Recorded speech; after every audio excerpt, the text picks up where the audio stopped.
Welcome to Talk Purpose and Truth, shifting you into higher consciousness. A show that elevates, uplifts, and encourages listeners to grow, heal, awaken, and evolve. Eden and Kim include bold topics, interviews with inspiring guests, experts, and celebrities, intuitive readings, channeled messages, mental health awareness, and hot topics to expand your awareness. Tune in for unprecedented truth, authenticity. Our guest. Okay. This is actually a different topic and wisdom and different things than we've talked about before on the show. So this should be very interesting. And Jacque Ruddy, I've known her for, I think we've known each other for like 12 years or something. I lose track, but we've, been in contact over social media and had mutual friends and, been to each other's events and things like that. And now actually I once in a while I'm doing yoga at her classes. Yes. And teaching yoga for the kids class, and it just ended up serendipitously working out like that. And I've just been inspired by her for years. She is just a bright light in the world. If you meet her, you're instantly uplifted by her energy. She just has that in her. That's why so many people are drawn to your yoga classes, because it's just like you get fueled and uplifted by being around you. And she's had a lot of resilience, overcoming breast cancer twice, and that shifted her in many ways. And she went and became a licensed clinical palliative social worker, yoga, meditation, and wellness teacher, a mom, a grandma. She does it all. And so the first thing is just tell us a little bit about what that is. Which part? And welcome, by the way. Thank you. Thanks for having me. This is exciting. I know we talked about it and now here it's all come to fruition. So where am I now? I was kind of thinking about the energy that you and I have shared over the years and the things, you were there as I transitioned through life. So where I sit today is I'm a licensed clinical social worker and I work in a palliative role in the medical world. And so what that means is my patients have a life-limiting disease or illness. Some of them are terminal in the sense that it's soon coming, and others not so much. I love what I do. It sounds like it might be, depressing, and people say that, gosh, it must be so hard, but it's not. It's really a beautiful choice that I made because I changed my career late in life, in my 40s. My late 40s. So that's what I do now. I meet my patients where they are and I share practical things like resources, but I also bring a holistic approach. So I'm bringing some of the things that I might even be sharing with my yoga students. And so that's kind of part one of what I'm doing. And then the other side of me is my health and wellness, my holistic health and wellness business that my primary focus is women, but it's not exclusive. So as you see, even in my yoga classes, sometimes there's more men than women, which I love because men need to get healthy just as much as we do. And in that area, I'm sharing a lot of meeting people where they are and helping them to enjoy the journey where they are in their life. A lot of us are busy focusing on, I wish I would, or I wish I was like this person, or that person has it together, or they're just not fully connected within themselves. And yoga is a great place to start. No comparison. Remember, I've shared comparison is the thief of joy. So we're there to do our own practice. Or when I'm teaching breath work, it's how to go inward versus the outer self. So there's a lot of, I'm kind of jumping around. I know you'll ask me questions wherever you want to go deeper, but just kind of giving a broad stroke. So these are some of the things that this is where I am now. I like that you said resilience, because that's really one of the most important parts of what I like to share with people. A lot of us think that we're born with a finite amount of resilience. Like, this is just how I was wired. No. True, we are born with, and some of it is developed in childhood. But as we get older, we continue, if we choose, to develop and build our resilience. And that really, in and of itself, is my life story. Yeah, And can you talk more about the overcoming breast cancer?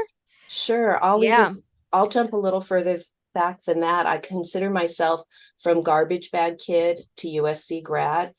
I don't know if you know what a garbage bag kid is. It's a kid that's in No. foster care, and we schlep everything we own around in hefty garbage bags from foster home to foster home. That was me once upon a Ah. time. One of the best things that ever happened to me. I went from basically not even going to school, failing classes because I didn't care. Nobody cared, to going from that to straight A's on the honor roll because somebody expected something out of me. I was starting to grow even then.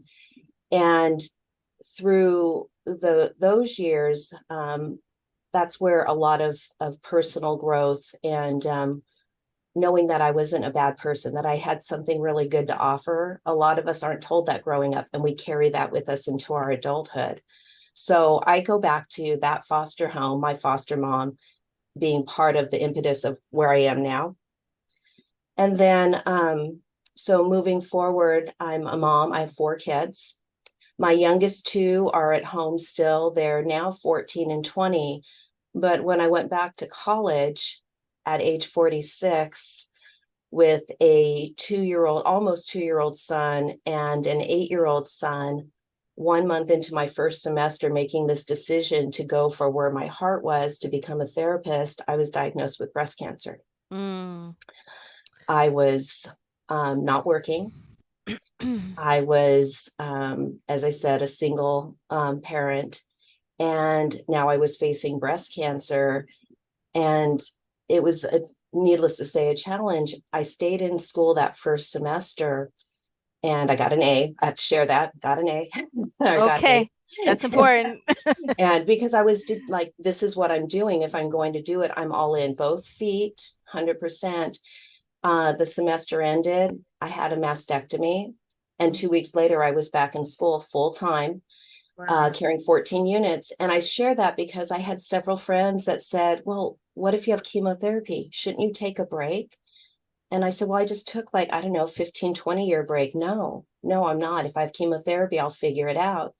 And lo and behold, of course, chemotherapy. So I scheduled the chemotherapy around my classes. And I began to actually educate a little bit about breast cancer, starting in one of the classes that was human sexuality, talking about the female body. And she said, we'll be talking about breast cancer. And I said, let me introduce myself to this woman. And I said, when you talk about breast cancer, I'm happy to share, answer any questions. Hence, I became a speaker. I was actually her guest speaker for 8 years. And so with that, that I spent 2 years at community college. I just wanted to get my feet wet and really feel confident. Then I learned about resilience. Not being successful was not an option. I learned about when you don't have belief in yourself, that's okay. You grab onto the coattail of somebody who does believe in you and let that be enough to carry you until your confidence grows. So I finished my 2 years and I had an AA in psychology, and I had this vision of going through my bachelor's with zero debt. And when I shared that with a few people, they looked at me like I had 3 heads. And I ended up getting accepted to UCI, and the package that they offered me was phenomenal. So I got through my bachelor's degree. Let me just jump ahead, with zero debt.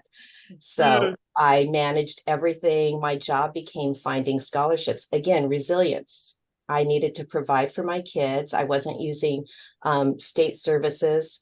And so I had to find money. And my job was to raise my boys to be good men, to get good grades, and to learn and grow in my field. So I stayed an extra year at UCI to do some research regarding breast cancer. My bachelor's was in psychology and social behavior. And 2 days before my senior year, I was diagnosed with breast cancer again. This time it was stage 3. It was very large, a scary process. What stage was it the first time? The first time it was a small cancer. It Oh. was like a 1B is so, Mm, and I opted for the mastectomy. It was the right choice based on some tumor types and things like that. mhm. Breast cancer is complicated. Everyone thinks it's all the same. There's so many types of breast cancer. Yeah. So, and I'm happy to anytime if anyone has any questions specifically about breast cancer, that's my jam. I love when people say, "Hey, I have a friend, can they call you or will you call them?" So anytime, I mean that. So here I am 2 days before my senior year. I'm ready, and then I have breast cancer again. And I got to be honest, I was angry. Like, wait a minute, I'm educating people, I'm doing all these things, like not the logical side, but just like, what the bad Yeah. words, bad words. Yeah. But I also had a lot of professors that believed in me, and they said, look, you did this before. You've already gone through college while fighting breast cancer, while raising your kids, while going through domestic violence. You can do this. We believe in you. I still had the same standards. I didn't get a pass. I had sometimes if I needed a little bit more time to turn something in. So I stayed in school and I finished my senior year. I went through surgery, then chemotherapy, then daily radiation. So I would leave class, get radiated, come back to class. I just, again, not being successful, not an option. And in the Was meantime, I'm going to ask you this, sure. was it an option though to let yourself not feel good some days, some of those days? Yes, I thank you for asking that because yeah, it wasn't like every day was woohoo a party. There were times, especially with the radiation builds a lot of fatigue, and I would be so tired. I had a little office that I carved out at UCI because I didn't want to drive back and forth. But sometimes I would just sit there and say I need to sleep, and I was just out. There were times that I cried. I wasn't having a party every day, but I also felt like inspired to inspire others to be strong. So that time, every chemotherapy I had was a chemotherapy. So, for example, one of my themes was dress as your favorite hero. Could be Mm. somebody from a movie, it could be from a book, and post your picture. I utilized Facebook. That was what was the most popular then. Post a picture of it, tag me, tell me why this person's important to you. I had people literally from all over the world. I had people in Austria, and I remember one of them was the Big Lebowski, or is that his name? And one of them was Black Widow, but they all talked about things that they found strength in. And so here we're sharing, it's not just me, it's other people sharing their strength and where they find strength. And so I So made it. these are I'm sorry, I'm trying to be clear. So these were people who also were going through chemotherapy? No, these were Oh, just community people that I've connected with oh, and okay. built community with. And you know how it grows and grows, just like you ladies, your following has grown. That's what was happening because I was so vocal and not sad vocal. I mean, not that I didn't appreciate love and prayers and energy. Of course I did. But my shares, as I look back on those memories, were really about here's education.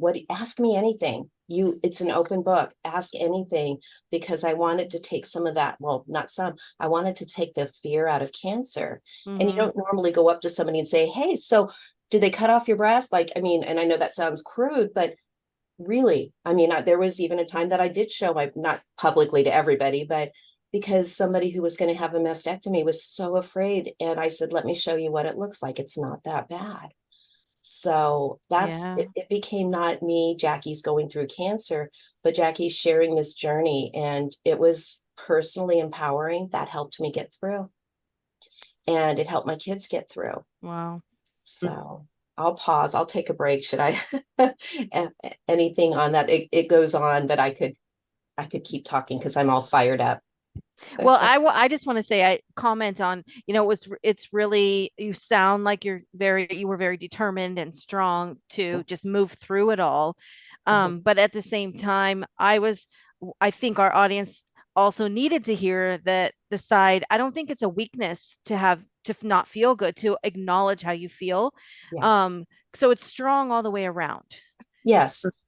And that balance is important. Absolutely. Yeah. It's not to say if somebody is sick, you need to honor your body.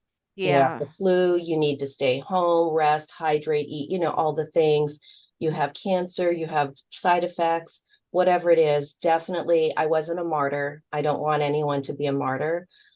My goal was to show what's possible, what it could look like. Yeah. And so I've also counseled people at the very beginning stage that aren't even sure if they're having chemo, saying, so should I take a 6-month leave of absence from work? And I'm no, you should not.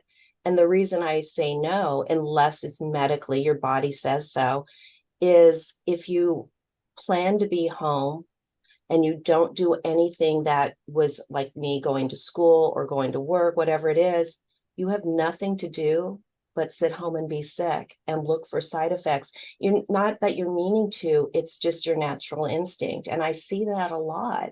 So while I don't say do things that are not good for yourself, I also say do as much as you can, because it's not just good for you physically, it's good for you mentally. Yeah. Mm-hmm. Okay. Sense of purpose for sure. Mm-hmm.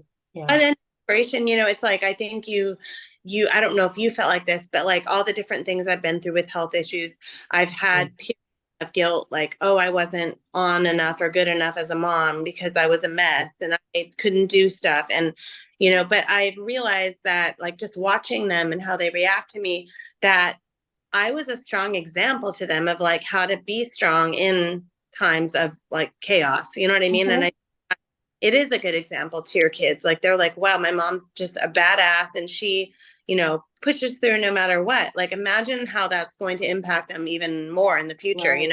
Right. We had a situation right before I went into my master's, or sometime before I went into my master's program. And the housing that we were in had mold. There were all kinds of issues. And then we had to move.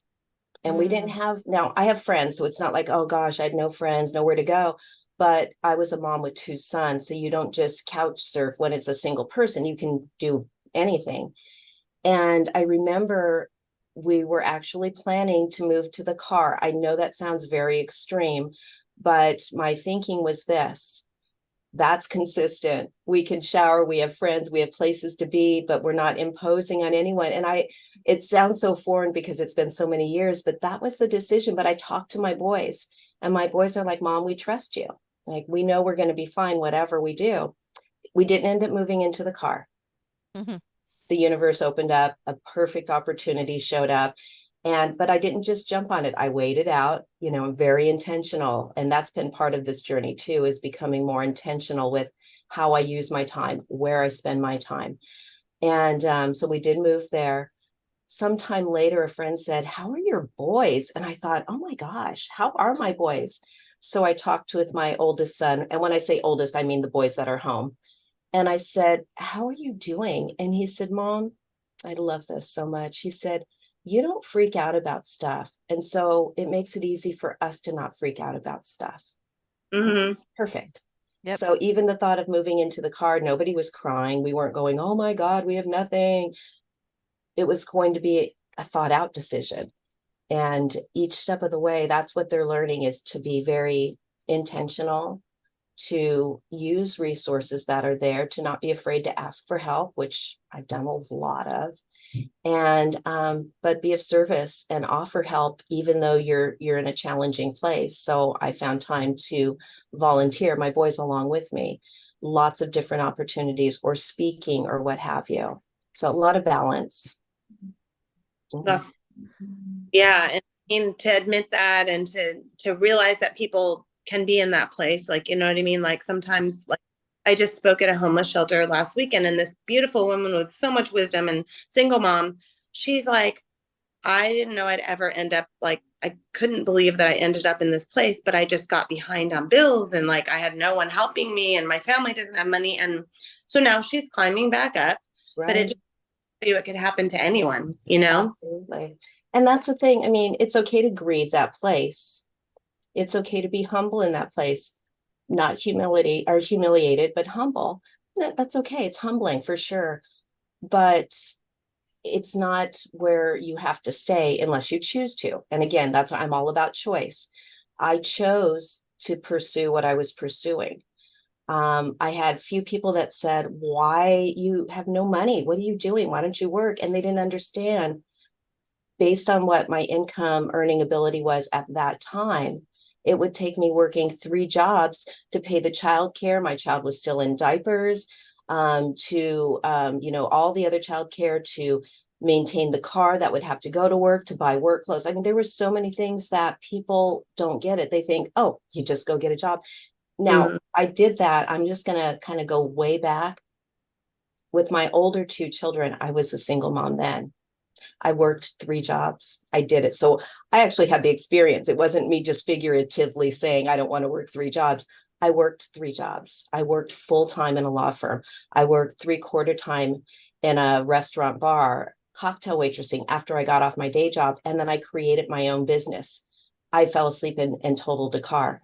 I don't want that again. I never saw my kids except for when I came home screaming. So because the house wasn't clean or whatever, it was just, I got to experience that and I understand it. And it was the right decision, I thought at the time. Whereas going back to give my kids and myself the future that we want, that we deserve if we choose it. I knew it wasn't going to be easy, that there'd be a lot of sacrifices. And I thought about it. I talked with specific people. Everybody has an opinion, but you need to be very discerning where you're seeking generally wise counsel. And I did that. And I was, I had some really great people that could see me through with what I was talking about and planning. And every single thing, this is the nice thing, I've written it out over the years. Every single thing that I planned, I've done. And it keeps going, and it's amazing. And I share that not to say, oh, gosh, look, it's what I've done. Not at all. But to say, really, I had nothing. I was renting a room, pregnant, and had my other son. That's what I came with. I had nothing, no job, no savings, nothing. And I had a vision, and I was willing to see the vision through. And, here we are. As I was applying for my graduate program, I was really sick from the chemo, and you have to get your applications in, the year before. I was going to apply for a dozen programs, PhDs, masters, I got one in, just one, the day it was due at almost the deadline hour, because I was sick. And I don't recommend putting all your eggs in one basket, but that was what I did because of the circumstances. And I got in. I didn't find out for like 6 months. So 6 months, I didn't worry about it because there's nothing more I could do. I'm all about being mindful, be where your feet are. And so I went through finishing my senior year. And about that April, I got word that USC had accepted me into their Master of Social Work program. And we had a campus in Orange County. So I didn't have to travel. I mean, everything was just aligned. And then people said, how are you going to pay for that? Because my program was about $156,000. And did I mention I wasn't working? Oh my gosh. I know. What did you do? How did you? Well, what I said was this: first and foremost, I'll figure it out as soon as I know that I got in. I wasn't doubtful. Yeah. I just said, I will figure it out. So, of course, USC immediately offered me some scholarship money, not a ton, but enough. So I was like, okay, we've got this party started. And then what happens when a university accepts students and offers scholarships, not all of them accept the placement, right? So where does that scholarship money go? It goes back into the pool, and then it gets sent out again. So I actually got more money from USC. And then I made it my business to apply for scholarships like I had been doing. And I received a $20,000 scholarship from one place. I received $5,000, $1,000, Oh my gosh. $100. I made it my business. So it's there. Yeah. So And I got through. And so I feel like your field is very unique and you don't hear that many people in that field. And so can you tell us a little bit more about palliative care and what is the best way to communicate compassionately with those who are terminal? I think that a lot of people get uncomfortable and don't know what to say instead of just treating them like a normal person. And Sure. I look back, I always like to reflect back to who I was, 5 years, 10 years ago, just to see how much I've grown. And I remember being, maybe 10 years ago, even kind of more uncomfortable if someone had a loss of a loved one or was sick or just different things, because I used to not know what to say. And over the years, I've been through enough stuff myself and just years of coaching that now I don't really feel intimidated or unsure of what to say with anyone. I feel like I can empathize and relate. Right. But a lot of people do feel very awkward, like they don't know the right thing to say. Right. Well, there's several, I mean, it depends on where you're coming from. Like from where I'm sitting as the social worker is going to be different. But I'll go back to when I first started speaking, guest speaking at Orange Coast College in the forum talk with somebody that has breast cancer. So it's the same question that you asked me, Kim, is how do you talk with somebody that's in a situation that maybe you're not familiar with personally? And what I said to them and what I say to your question is, it's okay to say, I don't know what to say. I'm here. And that's enough. But not being afraid to just say I'm here. It's those words mean a lot. And now I'm thinking about, because I was in that same space, people weren't sure what to say with me. Fortunately, I was pretty open. So people who knew me knew they could talk to me. But same thing when somebody has a terminal disease. I have some of the people that I've worked with. I used to work in hospice before I came to this position. And I had a patient I'll never forget. He was in hospice. And I said, hey, good to see you. And he said, better seen than viewed. Oh, wow.